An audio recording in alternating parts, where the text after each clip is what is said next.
존경하는 국회 인사청문특별위원회 권성동 위원장님, 그리고 위원님 여러분, 의정활동으로 바쁘신 중에도 인사청문회 준비를 위해 귀중한 시간을 내주신 위원장님과 위원님들께 깊은 존경과 감사의 말씀을 드립니다. 사법부를 이끌기에 여러모로 부족한 제가 대법원장 후보자로서 국민을 대표하는 여러 위원님들로부터 자질과 능력을 검증받는 자리에 서게 된 것만으로도 무거운 책임감을 느끼면서 한편 큰 영광이라고 생각합니다.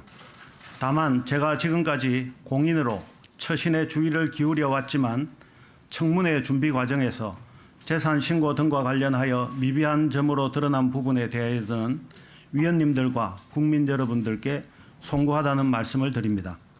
존경하는 위원장님, 그리고 위원님 여러분, 저는 33년 동안 법관으로 재판 업무를 하면서 오로지 법과 원칙에 따라서 생활해 왔습니다. 저는 주어진 상황에서 오늘보다 내일이 더 나아져야 한다는 향상심을 가지고 겸손하게 최선을 다하려고 노력하였습니다.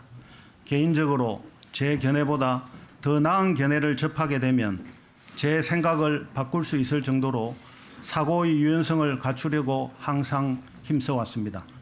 그리고 다른 사람들의 말을 널리 들어보고 객관적인 시각에서 전체를 보면서 비교적 균형 있는 판단을 내리는 자세를 가지려 하였고 더 현명하고 더 사심 없는 사람이 되려고 하였습니다.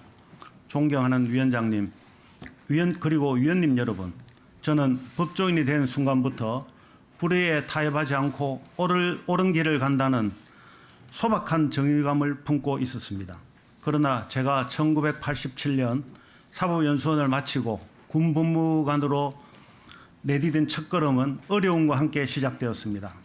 당시에는 몰랐지만 지금에 와서 되돌아보니 제1교포 간첩 조작 사건 중 하나를 담당하게 되었습니다.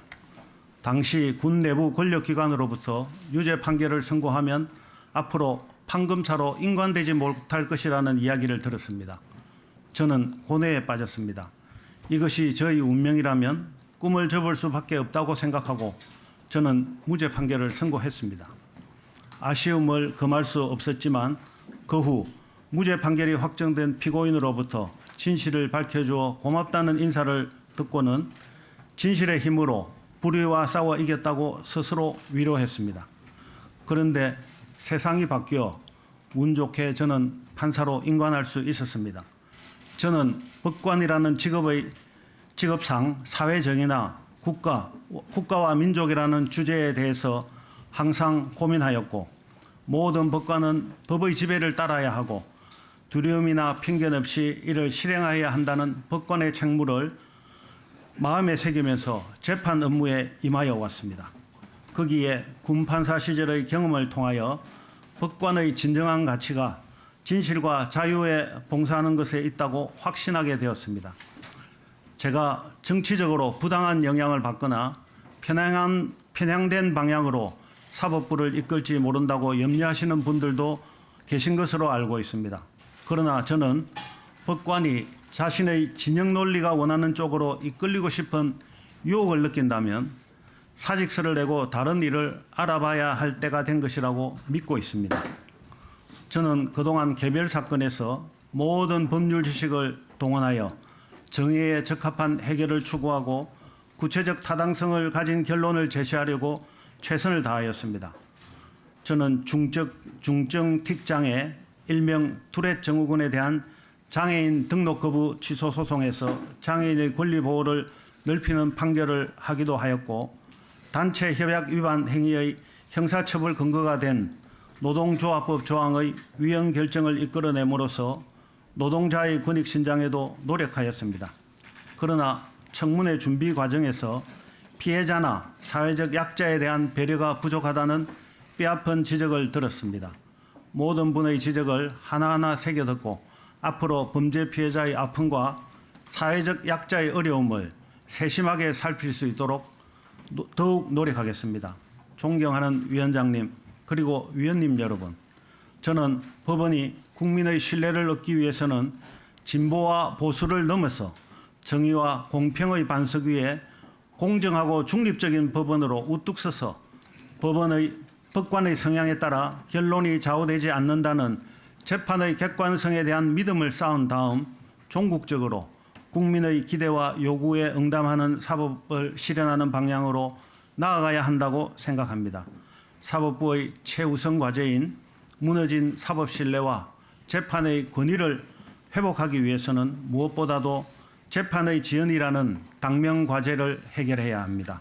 하지만 재판 지연은 신화 속 괴물 히드라와 같아서 그 원인이 무엇인지 파악하기 쉽지 않고 여러 원인이 복합적으로 얽혀 있습니다. 재판 지연의 문제는 한 사람의 영웅이 나와서 해결할 수 있는 것은 아니고 단기적으로 그 해결이 쉽지도 않을 것이기에 사법부 구성원 전체가 힘을 합쳐야만 해결할 수 있다고 생각합니다. 그러기 위해서 사법부 구성원 사이에 내재된 갈등과 분열을 해소하고 조직 내부의 동력을 회복하는 방안을 찾아보겠습니다. 존경하는 위원장님 그리고 위원님 여러분, 우리 헌법은 사법의 독립성과 자율성을 확보하기 위하여 행정의 영역에 속하는 사법행정권을 사법부에 부여하였습니다. 이러한 헌법 정신에 맞게 사법행정권이 운영되어야 함은 너무나도 당연한 것입니다. 그러나 지나온 사법부의 과거를 되돌아보면 사법행정사무의 감독권이 지나치게 행사되거나 아니면 방임적으로 적절하게 행사되지 않아 사법 신뢰 상실의 한 원인이 되었던 측면을 부인할 수 없습니다. 저는 사법행정사무의 감독권을 헌법 정신에 맞게 적절하게 행사하여 재판의 공정성과 중립성을 확보하고 단순히 효율성만 추구하는 조직이 아니라 문제를 발견하고 해결하는 조직으로 법원을 재구축할 수 있도록 최선을 다하겠습니다. 존경하는 위원장님 그리고 위원님 여러분, 법의 지배는 현대 문명국가의 징표입니다. 법의 지배를 실현하기 위해서는 무엇보다 권리 구제를 바라는 국민들에게 사법 절차에 대한 큰 어려움 없이 접근할 수 있는 기회와 정보들이 충분히 제공되어야 합니다. 가난하고 힘없는 이들이라도 법정에서 자신의 법적 분쟁이 합리적으로 해결될 것이라는 믿음을 가질 수 있고 재판 당사자가 불편함과 부담을 느끼지 않고서 사법에 접근할 수 있다고 느껴야만이 비로소 재판에 대한 신뢰가 높아질 수 있다고 생각합니다. 사법의 수요자인 국민이 재판 과정에서 느끼는 불편과 부담을 최소화하고 투명한 재판 절차를 통하여 즉시의 분쟁을 해결할 수 있도록 재판의 운용 실무를 면밀히 살펴 불필요한 절차와 부담을 줄여나가도록 노력하겠습니다. 존경하는 위원장님 그리고 위원님 여러분, 사법부의 변화는 판례의 변경과 같이 연속성을 유지한 가운데 점진적으로 이루어져야 한다고 생각합니다. 법은 그 자체만으로 스스로 정의를 실현할 수 없습니다. 법원이 현재 당면한 문제를 해결하는 것 또한 한 사람이 할 수 있는 것이 아닙니다. 현장에서 정의를 실현하고 문제를 해결하는 주체는 언제나 법원 구성원 모두가 될 수밖에 없습니다. 저는 모든 법원 구성원들과 함께 국민의 눈높이에 맞는 바람직한 사법의 모습을 만들어가는 과정에서 그들에게 책임감의 의미를 알려주고 정의감과 사명감을 불어넣는 역할을 하고자 합니다. 또한 법원 구성원들이 겪고 있는 여러 가지 어려움과 고충을 해결하기 위해서도 노력하겠습니다.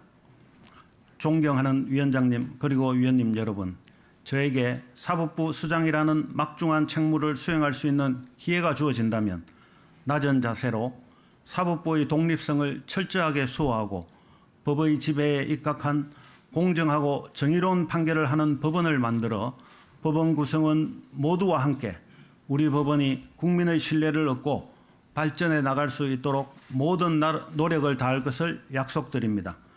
우리는 누구나 영원한 과정 중에서 자신이 맡은 역할을 다하도록 신으로부터 명령받은 것에 불과합니다.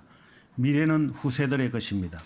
끝을 알 수 없는 과정 중에서 저희 미미했던 역할이 잊힌 후에도 저는 더욱 뛰어난 후세들이 그들의 임무를 다하고 횃불을 높이 들고 앞으로 나아갈 것으로 믿습니다. 존경하는 위원장님 그리고 위원님 여러분, 바쁘신 가운데 귀한 시간을 내어 청문회 준비를 해주신 위원장님과 위원님들께 진심으로 감사의 말씀을 드립니다. 오늘 이 자리에서 위원님들께서 주권자인 국민의 이름으로 저에게 주시는 질문에 대해서 성실하게 답변드리겠습니다. 위원님들께서 주시는 질책에 대해서도 국민들의 질책이라 여기고 겸허히 받아들이겠습니다. 감사합니다. 예, 수고하셨습니다. 자리